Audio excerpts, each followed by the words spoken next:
Demigods are the main focus of the Percy Jackson or Rick Riordan universe, and over the course of who knows how many books at this point, many demigods have lost their lives. But what happens to them after they die? Welcome to Movie Flame, I'm Morgan Ross, and today I'm going to answer that very question. Where do demigods go after their death? If you enjoyed this video, please consider liking and sharing. It will greatly help to grow and sustain the channel. And if you like what you see, hit that subscribe button, and you can also follow me on all of my other social media pages, all of which are linked down below, and all of which house similar content that I make here on this channel. Now, let's get into it.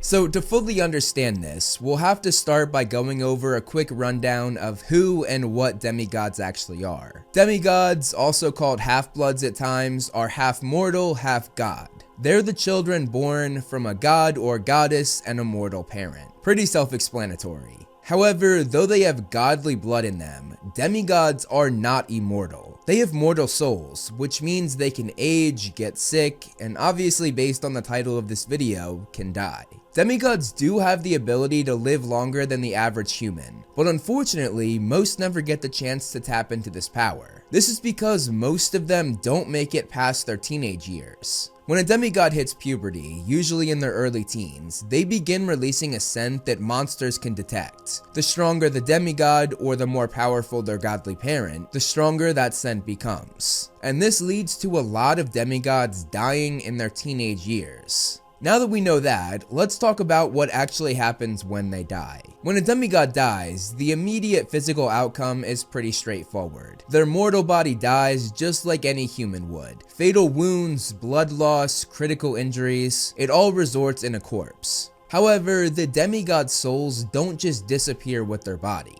Because demigods are half divine, that divine component means that their essence, or their soul, has a fate beyond simple mortality. Though what happens to that soul depends on a lot of factors. How they died, where they died, what cosmic forces are at play, and sometimes just the whims of the gods themselves. But let me make this clear. The rules aren't as simple as good people go to heaven and bad people go to hell. The Greek and Roman afterlife is way more complex than that. When a demigod dies, their soul goes to the underworld, which is ruled by Hades. But the underworld isn't just one place. It's divided into different realms, and where you end up depends on the three judges of the dead: Minos, Rhadamanthus, and Aeacus. So let's break down exactly where they can send you. You can go to the fields of Asphodel, and this is where most souls end up. It's not a punishment, but it's not exactly paradise either. The fields of Asphodel are described as a gray, dreary place where souls wander aimlessly for eternity. There's no real suffering, but there's no joy either. It's basically eternal boredom, as Percy described it. Souls here aren't being punished. They just didn't do anything specifically heroic or specifically terrible in life. They lived, they died, and now they exist in the in-between state forever.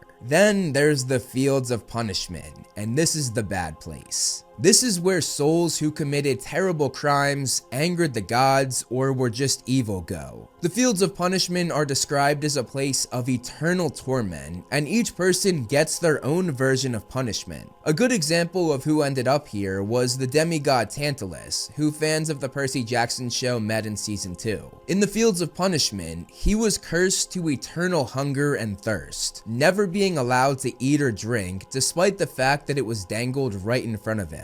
This is because he angered the gods. When they pissed him off, he for some reason decided to kill and cook his son, then tried to feed his son to the gods. Absolutely wild. He deserves to be there. While the fields of punishment sound awful, there's actually a place even worse, and that is Tartarus. Tartarus is in the underworld, but it's something separate. It's described as the deepest, darkest pit in the Greek world, and it's almost sentient. Tartarus is both a place and an ancient deity, meaning the realm itself is alive and actively hostile. This is where the worst monsters are imprisoned, where the Titans were banished after losing the war, and where the most evil demigods to ever live end up. The air itself is literally poison to mortals and demigods. Everything there wants to kill you, and it's basically a free-for-all with no rules of what you're allowed or not allowed to do to somebody else. If a demigod's soul or actual living body gets dragged into Tartarus, it could be deadly.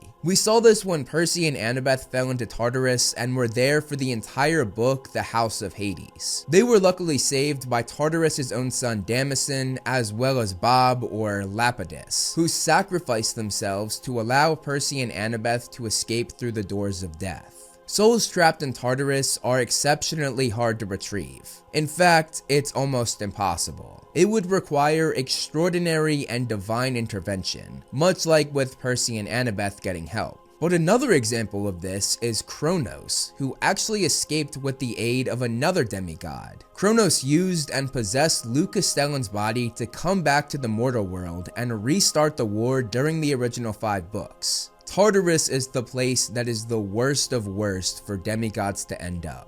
Moving to the complete opposite side though, another place that the 3 judges can send you is Elysium, and this is the good place. This is a place of paradise reserved for heroes, good souls, and those who died heroically or lived truly virtuous lives. In the book, it's described as paradise, Las Vegas, and Disneyland rolled into one. Only Rick Riordan could come up with that description. There is a beautiful valley surrounded by walls, which is basically a gated community of eternal bliss. There are neighborhoods filled with stunning houses from every period of history. Roman villas, medieval castles, Victorian mansions. The lawns have flowers of silver and gold, and the grass ripples in rainbow colors. In Elysium, demigods get their own house and basically 5-star service for whatever they want. You can also pursue whatever hobbies and passions you enjoyed in life, whether it's training as a warrior or writing poetry. There's constant laughter, barbecue cooking, and an overall atmosphere of peace and happiness. This is where heroes like Achilles, Perseus, Theseus, and Odysseus ended up. And many demigods from the Percy Jackson series have earned a place here too. And I'm going to throw in a quick spoiler warning right here because I'm going to go over a few characters that died.